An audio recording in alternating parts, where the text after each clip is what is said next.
My name is Miss Ashby and I will be completing a math learning lesson. So for today's activity, we will be going over math and cognition learning standards from Washington State's Early Learning Developmental Guidelines for 3 to 5-year-olds. My intention is to teach children to better understand a number's value. So this activity dives into math by comparing different ways children can and are able to discover a number's value. So we will also highlight how by using numbers, you can also learn about 10 frames, tally marks, how dominoes, dice, all those different items can represent a number. So the student will be able to ask questions and get clarification on information that is presented. And we will also be able to apply this new information and words that we're learning to future interactions with our peers and future math concepts later on.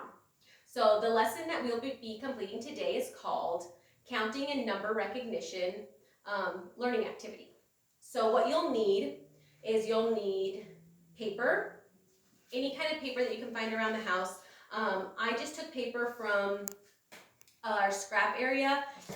It could be rectangle paper, it could be lined paper, black paper. I also took little tiny cards and cut them in half.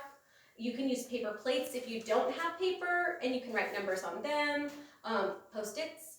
So any type of paper that you have, you can use. Also, you will need something to count with or counting items. I have these little counters that I got from the dollar store. They're just a variety of colors, little circles, and they're easy to handle in your hand. If you don't have anything like that, lots of households have beans. Beans are really easy for children to count, and there's always a lot of them, so they can represent each number individually. But today I will be using goldfish. So whatever you can find around the house is what you can use for counting when you create your chart, and I'll explain that in just a second. Also, you will need some kind of marker, highlighter. I always like Sharpie markers just because they're similar, they're skinny like a pencil, and you can just write your numbers more clearly. Maybe decorate with a highlighter, maybe some glue, a ruler to keep your lines straight, some scissors. As well, popsicle sticks are also a good item that can represent a tally mark. They can also be pretzel sticks. Anything that is straight, long.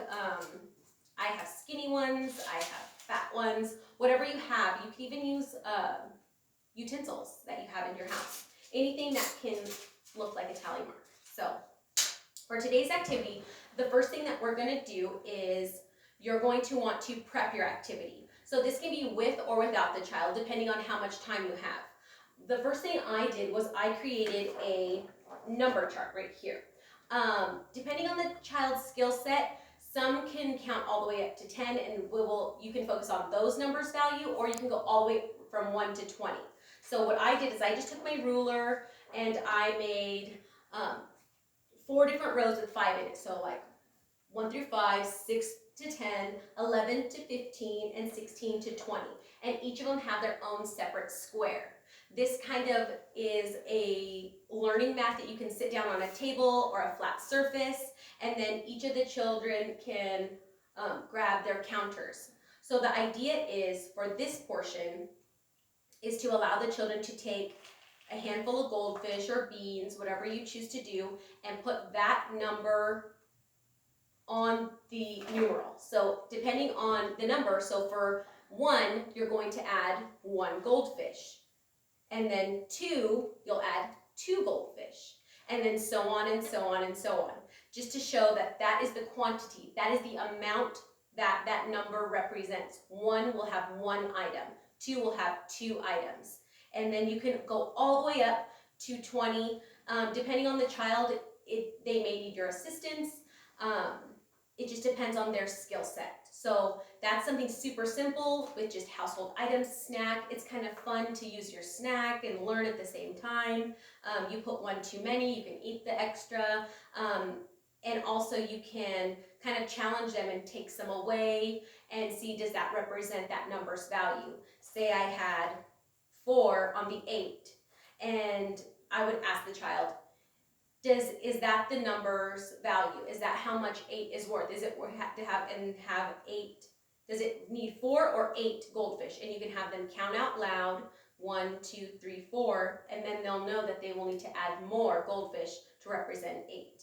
And you can have them count out loud while they do that. Another part of the activity is to kind of show them how numbers can be represented in all different kinds of ways. So what I did was I took some more scrap paper and some cardstock, and I made a 10 frame.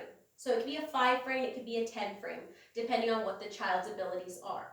And so what I did was I just cut out some squares, glued them down to represent 1, 2, 3, 4, 5, 6, 7, 8, 9, 10, so that they will see what a 10 frame looks like. To reference a 10 frame, you can Google them or just make little squares. And so to represent, let's see, 2, they would take 2 of their counting items and put them on 1 and 2, so that they will know that in a 10 frame, when they're learning math later on in kindergarten or first grade, they know that when 2 of the squares or circles are covered, that represents the number 2. And you can do it and mix it up in a variety of ways for them to understand how a number's value can be represented within a 10 frame. Another area that you can include is using the popsicle sticks that I mentioned earlier to represent tally marks. So finding a flat surface and taking, I'm going to use the large popsicle sticks. This doesn't have to be popsicle sticks like I mentioned, it could be pretzel sticks. And if you don't have any of those things in your home, you can go outside and find sticks, or even with the counters, go outside and find rocks. Anything that you can get up to 10 to 20, you can use for your counters. So for the tally marks, I would have them represent each of the lines. So for 1, I would say for 1 line represents the number 1. It's 1 tally mark. And then the same for 2. So in this case, it wouldn't be 11, it would be tally marks. So you have to make sure that you are showing them the difference between the number, the tally mark, the 10 frame. And that's when you can introduce vocabulary and their definitions. And you're telling them that this is all ways that you can represent numbers and quantities, but in different ways. So for 2, it'd be 2 tally marks, and then 3. And then also when you get to the 5,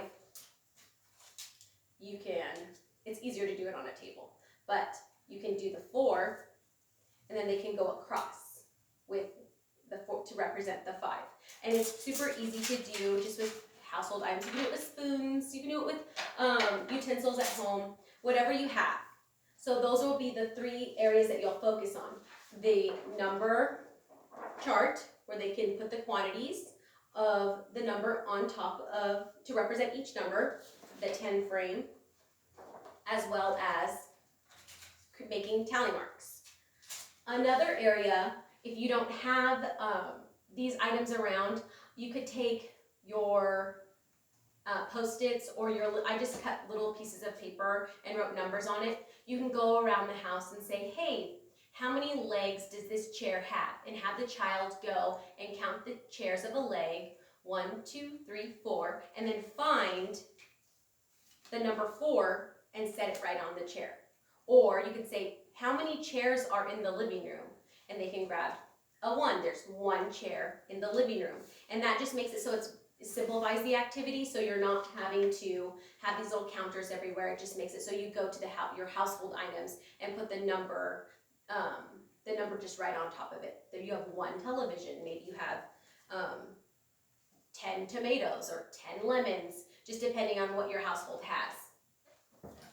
And then over here, I always like to write down any vocabulary or anything that they're learning in front of them. This not only introduces math concepts and vocabulary, it also helps them show that numbers can be words as well, and math concepts also go into can be represented in letters and words. So I always do a little chart. I have lined paper. It could just be regular paper. So I did for my math vocabulary, I did a number value, and I will explain that to the child, a 10 frame, a tally mark, and then also introducing something more complex for math later on. When you start to play a game, you can say, what is the difference? What is the difference between something? When you have 3 of something, 1, 2, 3, and then I take away 1, how many are left? And that gives them an opportunity to get introduced to early subtraction, and makes it really fun and easy. You can even have them eat the snack. Oh, if you were to eat one of your jelly beans, how many jelly beans do you have left? And then also, you can do it with the sum or addition, and you can say, oh, you had 3 goldfish. Well, I'm going to give you 3 more goldfish. Can you count all the goldfish? And that gives them the idea of early addition and teaches them that when you bring 2 things together, it equals something else. And those are just super easy little questions that you can play with each other, and makes it so the child kind of gets those early math concepts without feeling frustrated or overwhelmed by it. And then I also always write down any math questions that they may have. So in this case, I wrote down questions that I should be asking them during this activity, because I feel like it made me more intentional and makes it so that you know what to ask them. It could be anything from, in the beginning when you're engaging them in the activity, hey, do you know how old you are? And they can say, oh, I'm 5. I'm like, oh, can you show me how many 5 represents? Or can you show me where there's 5 jelly beans? Or can you show me 5 beans? And if they can do it, they can. If not, then you can show them how. Also, you can ask them how high they can count. Can they count from 1 to 5? Can they count from 1 to 10? Can they count from 1 to 20? Always be encouraging, always be positive. Make sure that the child doesn't feel like they're disappointing you. Just make sure that they are having fun and that they are are excited about the learning process. Some other questions that you can ask just for open-ended conversation. You can do, how do you know that this is an answer? Can you think of another way to solve a number? What types of items can you use to count? So those are just some examples of questions that you can ask. So there's all different ways of completing this activity. The reason why I chose this is because it's very age appropriate. Children are able to count. Children are able to understand basic number concepts. And also, it's individually appropriate because you work at the child's their own pace. You can make it so you're using the numbers that they know and slowly introducing more, or you can go higher and use even larger numbers than 20. Also, it's culturally appropriate because everybody has different items within their home. There's beans that can be used, rice, you can even use shoes. Anything that you have in your house can be used, and it doesn't matter what background a child's from because they can use something, and it could even be something that's outside. This is just a great way for children to engage in a math activity without feeling pressured. So I hope that you guys enjoyed this activity, and we'll use everyday items to teach basic math concepts to children and for them to understand number value and having fun learning numbers. Thank you. Bye.